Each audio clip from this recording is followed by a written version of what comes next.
The new light cones are here, and I'm going to break down how good they are, what to expect from them, and if you should actually get them for your characters. I'll be going over Herta's, Aglaea's, and the 3 new Remembrance light cones that will pave the way for the meta that's to come.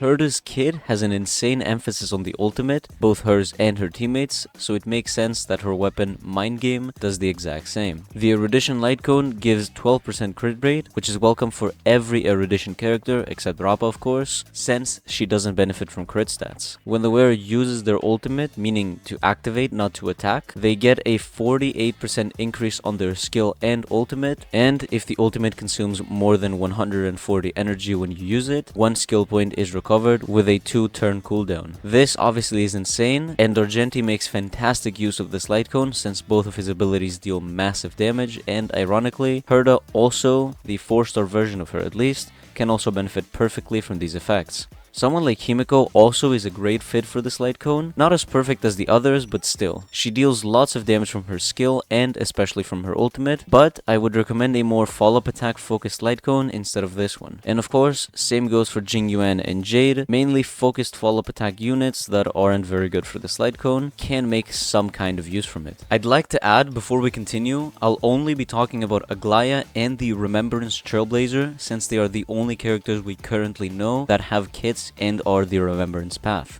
Anyways, moving to Aglaea's light cone, time woven into gold. Your base speed goes up by 12, which is obviously perfect for Aglaea's speed scaling kit, and after Aglaea or Garment Maker, her summon attacks, a stack of Brocade is obtained, giving you 15% crit damage, up to 45% crit, meaning 3 stacks in total that will last you 3 turns. And finally, at max stacks, the basic attack deals an extra 15% damage, but this doesn't exactly confirm if this also increases the summons attack, so I'll just assume it doesn't. Meaning only Aglaea gets the basic attack, but again, I'm not very sure, it doesn't specify. Let me know in the comments if you do know. For this section, we don't have many characters to go off of, because we only have 2, so I'll be talking about some supports for Aglaea. If you plan to pull for this light cone and Aglaea herself, consider as a good support Hanya and Ruanmei, as well as E2 Bronya, since all of those do increase your speed, which Aglaea is very horny for. As a bonus, you can also focus more on crit damage as a stat in general for Aglaea,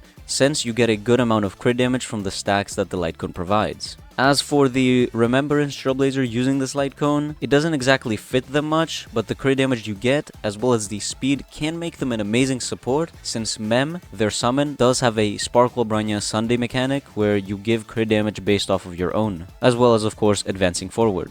Now we're going to be going down a level, and we're going to talk about the 4-star light cones that are coming. I'll leave the best for last, so let's start with Genius's Greeting. It increases your attack by 16% at S1. Their summon gains a 20% attack for 3 turns. The Trailblazer can make fantastic use of this, but there is a better alternative that we'll talk about later, of course. As for Aglaea, she's a better user for this light cone, and if this is your only option, don't be ashamed to use it.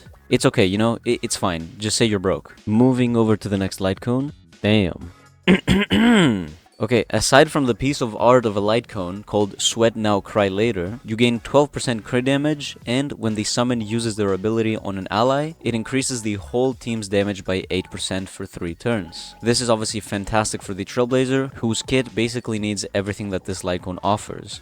I'm praying it's not a gacha light cone and it's going to be an event light cone, because this is a huge 4-star to have on your Remembrance units. Also, I don't exactly recommend this one for Aglaea, but it can be something to put on her, I guess. This light cone is more of a sub DPS than a DPS light cone, so I would recommend this for the Trailblazer, which does both. And finally, Victory at a Blink, featuring the Boot Hill Gilgamesh. What? And finally, Victory at a Boot... man. And finally, Victory at a Blink, featuring bootleg Gilgamesh on the cover, of course. You know, they just try to tease it that Gilgamesh is going to be in the game, but I think we already know from the Fate collab. Anyways, you gain 12% crit rate at S1, and if the wearer's summon is on the field, the summoner and the summon will both get a damage increase of 24%. Again, you know the deal, crit damage is a bit more prioritized if you use this, and it's honestly an amazing light cone for both Aglaea and the Trailblazer. So, if you get one of the 3, this one is by far the most universal. So just hope you get this one. And to summarize, the 5-star light cones are of course broken as always, and the 4-star light cones have a DPS focused light cone, a support slash sub DPS light cone, and another DPS light cone that both Aglaea and Remembrance Trailblazer can use. These light cones will be awesome, and I'm sure more Remembrance characters will come that will be able to fully take advantage of some of these. Hope you enjoyed, and remember, I'll be making a full guide for the Trailblazer and Aglaea. I'm not too sure about Herta. You can let me know if you want that as well. I will try, but it will take some time. So you'll be expecting 2 full guides on the Trailblazer and Aglaea in their coming versions. Peace!